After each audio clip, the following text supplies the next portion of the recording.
কলকাতা হাইকোর্টের ঐতিহাসিক রায়দান। নিয়োগ দুর্নীতি মামলায় 25,753 জনের নিয়োগ বাতিল। 4 সপ্তাহের মধ্যে ফেরাতে হবে মাইনের টাকা। ডিএমকে নির্দেশ দেওয়া হয়েছে, ডিআই সেটা ডিএমকে দেবে 4 সপ্তাহের মধ্যে। সমস্ত যারা মাইনে পেয়েছে এই প্যানেলে গ্রুপ সি, গ্রুপ ডি, 9, 10, 11, 12 সবার মাইনে ফেরত দিতে হবে।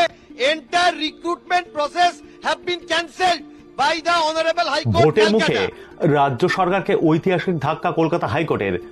বিস্তারিত দেখুন বড় ঘোষণা কলকাতা হাইকোর্টের। এসএসসি মামলার রায়দান করা হয়েছে কলকাতা হাইকোর্টে।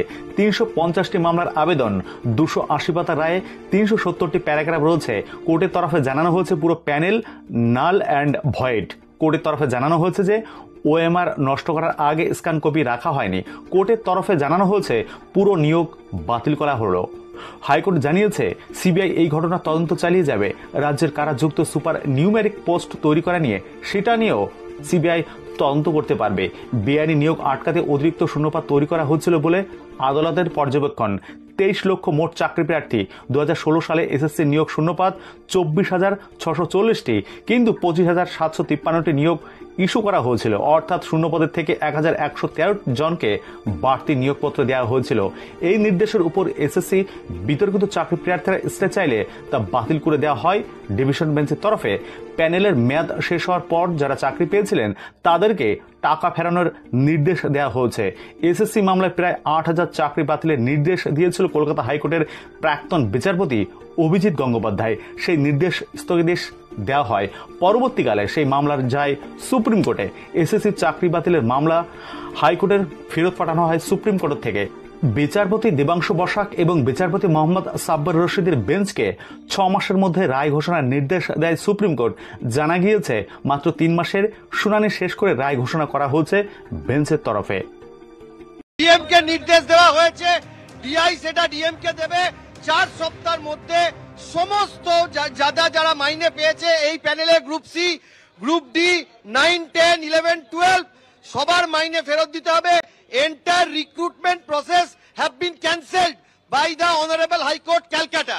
2016 সালের যে নিয়োগ প্রক্রিয়া, চারটে নিয়োগ প্রক্রিয়া, গ্রুপ সি, গ্রুপ ডি, 9, 10 এবং 11, 12 এই 4টে নিয়োগ প্রক্রিয়ায় মহামান্য বিচারপতি দেবাংশু বসাক এবং মহামান্য বিচারপতি সাব্বির রশিদের বেঞ্চ সেটাকে ক্যান্সেল করেছে, নাল অ্যান্ড ভয়েড ডিক্লেয়ার করেছে এবং বলেছে যারা যারা স্যালারি পেয়েছে ইললিগাল অ্যাপয়েন্টমেন্টের ফলে তাদের প্রত্যেককে 4 সপ্তাহের মধ্যে সেই স্যালারি ফেরত দিতে হবে এবং 6 সপ্তাহের মধ্যে ডিএমদের নির্দেশ দিয়েছে সেই স্যালারি রিকভার করার জন্য এবং কনসার্ন ডিআইদের নির্দেশ দিয়েছে যে স্যালারি রিকভার হয়েছে কিনা সেটা দেখার জন্য।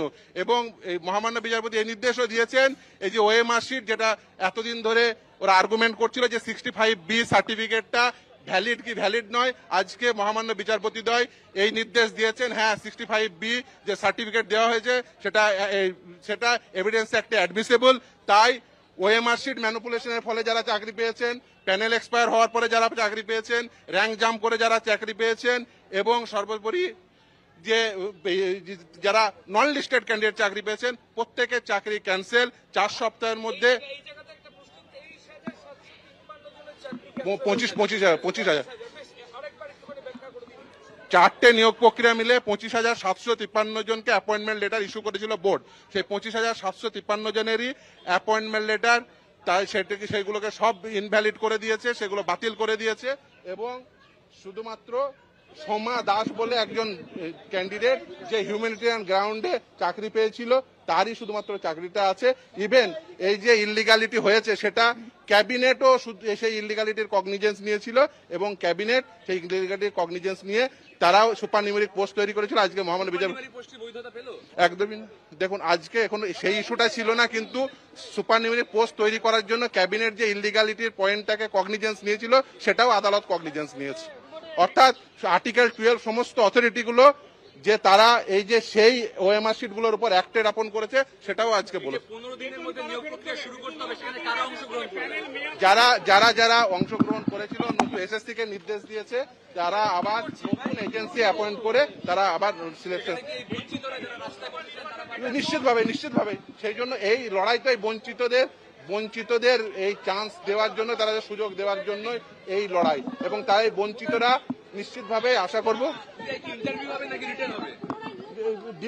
সেটা এসএসসি অ্যাডভার্টাইজমেন্ট দেবে, এসএসসি আপলোড করুক, অর্ডারটা পুরোটা আপলোড হোক, তাহলেই পুরোটা বোঝা যাবে। এখনো পর্যন্ত যা মহামান্য বিচারপতি পড়ে দিয়েছেন সেইগুলো 9টা ইস্যু ফ্রেম করেছেন। যে প্রথম ইস্যু ছিল জুরিসডিকশন পয়েন্টে, তারপরে ছিল মেনটেনেবল পয়েন্টে, তারপরে ছিল এক্সপায়ারি অফ দ্য প্যানেল, তারপর 19 সেপ্টেম্বর 2022 সালের যে সার্টিফিকেট দিয়েছিল 65B, সেই সার্টিফিকেট ভ্যালিড কি ভ্যালিড নয়, প্রতিটি পয়েন্ট ওএমআর শিট আপলোড হয়েছে। সেই ওএমআর শিট আপলোডের পয়েন্টে রিভোকেশন রুল 17 ইনভোক করে যে রিভোকেশন, সেই পয়েন্টেও সমস্ত ইস্যু ফ্রেম করে মহামান্য বিচারপতিদের আজকে নির্দেশ দিয়েছেন পুরো নিয়োগ প্রক্রিয়া নালেন।